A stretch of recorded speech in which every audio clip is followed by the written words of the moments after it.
I used to truly think that being a knight was almost a perfect life. Beautiful armor, respect, battles, honor. Everything felt as if it was already prepared for a legend. But the more I look at real medieval life, the stronger this feeling becomes.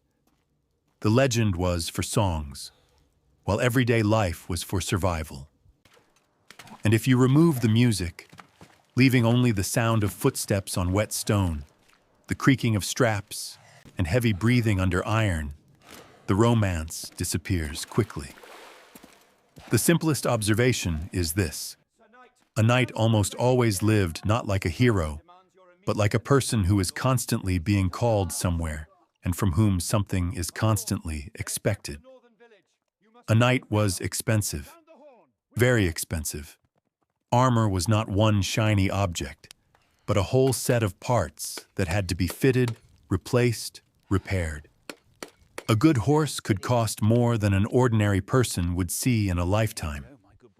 And add to that weapons, training, and the people who help with the horse and equipment. Because of this, a knight was rarely truly free. He could look proud, but in reality he depended on those who paid for this life. Not necessarily like a slave, more like a person who is constantly reminded, "We invested in you. You must live up to it." And here the first non-cinematic scene appears. Imagine a morning, not on a battlefield, just an ordinary morning. You have to get up early. The water is cold. The clothes are rough. If you are on the road, your back already hurts before you even sit on the horse.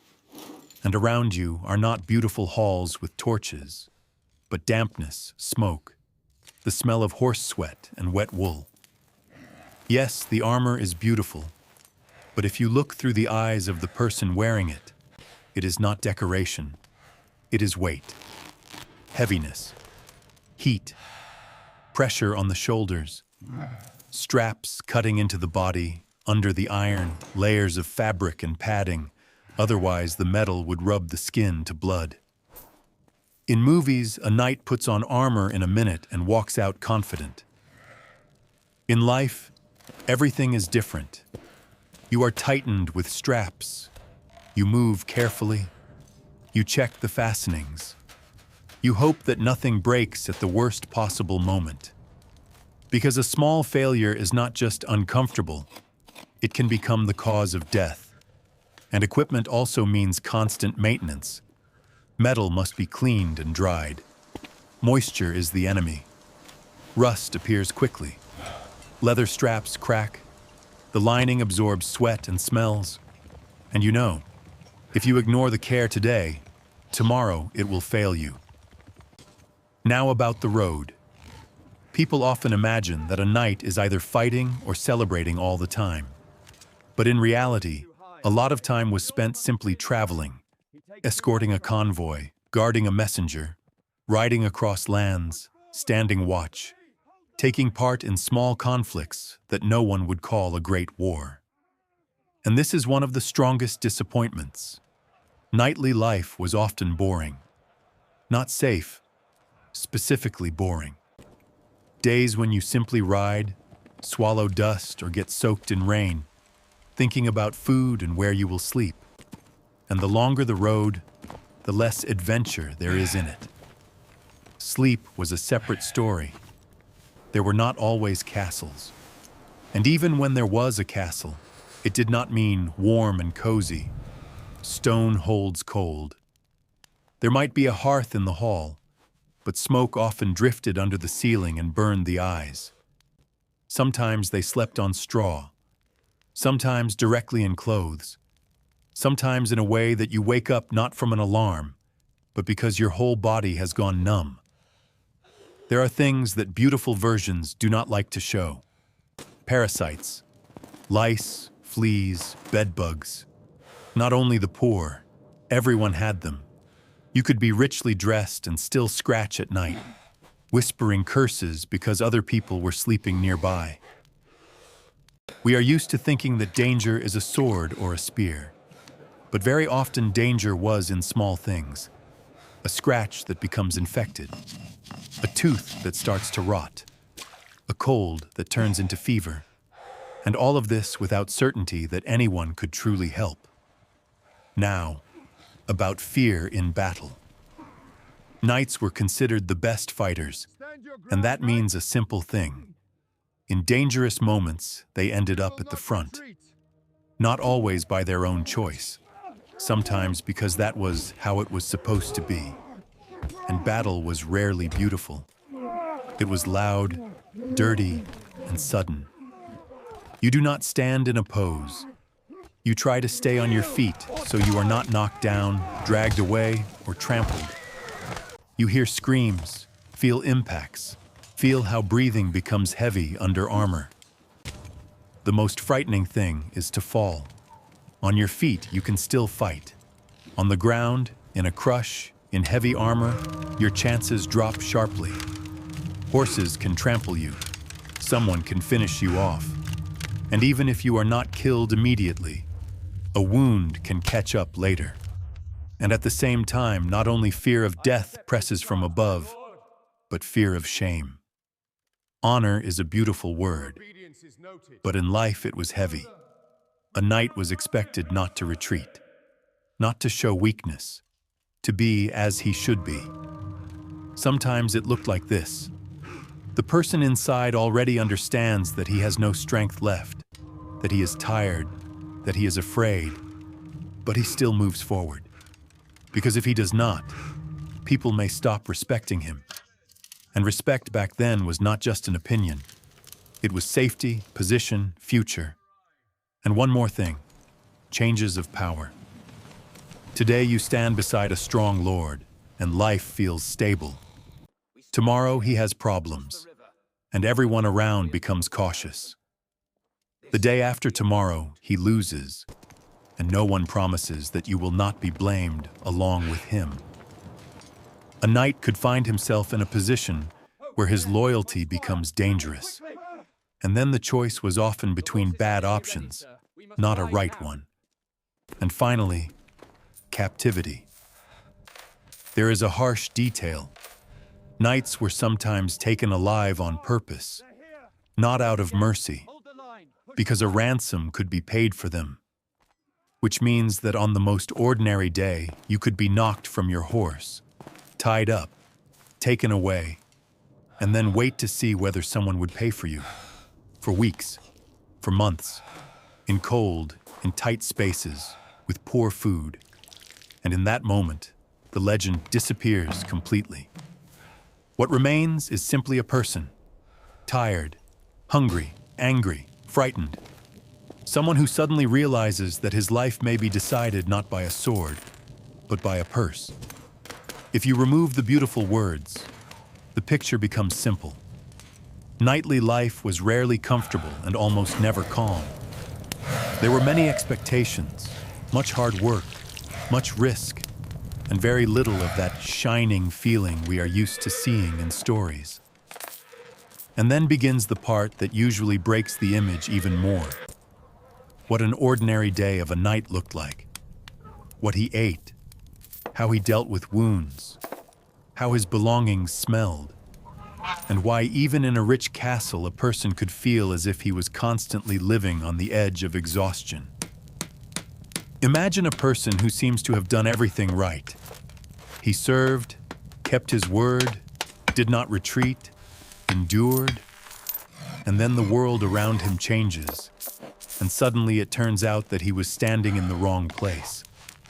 Not because he is bad, but because history sometimes simply flips the table, and you are left with nothing, even if your whole life you walked as you were supposed to.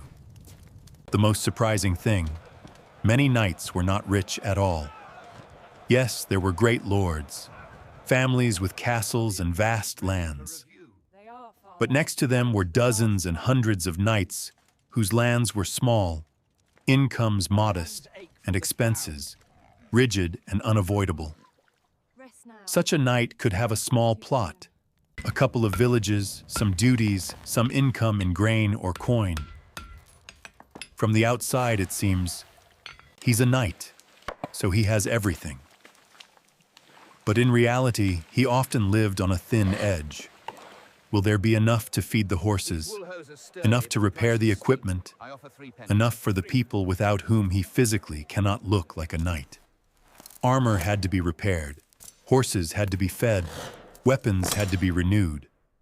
Money went away faster than it came, and here reality becomes almost domestic, almost grounded. Metal is not eternal.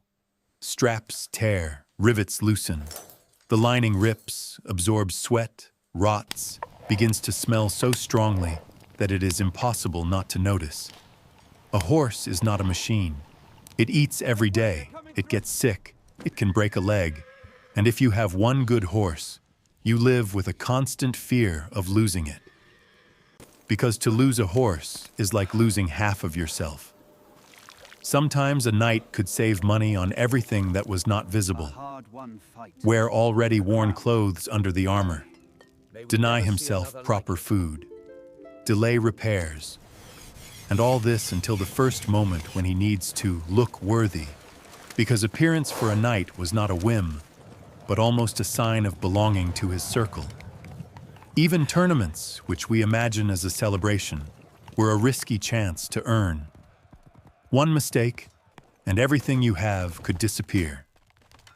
From the outside, a tournament looks bright. Spectators, flags, music. But if you imagine it closer, in a human way, it is also tension and fear. You ride at full speed, hold a lance, meet another rider. One wrong movement is enough, and you fall. And a fall in such conditions could cost health, and sometimes life. And even if you survived, a tournament could leave you without money. Because victory is not a guaranteed reward, but a chance. And defeat is bruises, broken equipment, an injured horse. A long period when you cannot serve and earn.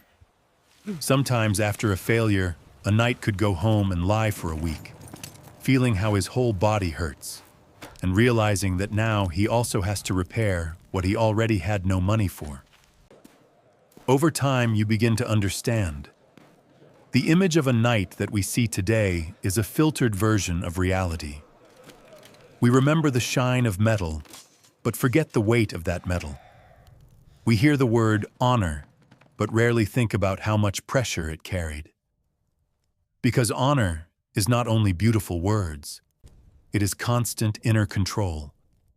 How you look, what people will say about you, what others will think, whether they will consider you weak, whether they will laugh, whether they will stop respecting you. And this pressure does not switch off. It is with you on the road, in the castle, at the feast, on the field, even at night when you try to fall asleep. So why does this image still seem so attractive? Probably because people like simple symbols. A knight is order, strength, confidence. But real life is always more complex than symbols. A symbol has no smells, no sweat under iron, no sleepless nights, no constant fear of losing a horse, getting wounded, being captured, falling out of favor, failing to gather money for the next journey. The symbol is clean and beautiful. Life is not. If you lived then, becoming a knight might look like the peak of success. But from the inside, it most likely felt like an endless duty. And maybe that is the main paradox of history. What looks like heroism from the outside often feels like hard work from the inside. Imagine. You do not choose when to be brave. Bravery is expected from you always. You do not choose when to be strong. Strength is expected from you always. And if one day you couldn't carry it, people remember exactly that. And it can cost you everything. So the next time you see shining armor in a film, try to imagine the person inside it. Not a legend, but a person. Tired, doubting, with bruises under clothes, with calluses on his hands, with anxiety that tomorrow an order may come, and he will have to ride somewhere from which people do not return. with the thought that he must hold on, even when he is afraid. Sometimes the most beautiful image hides the most difficult life.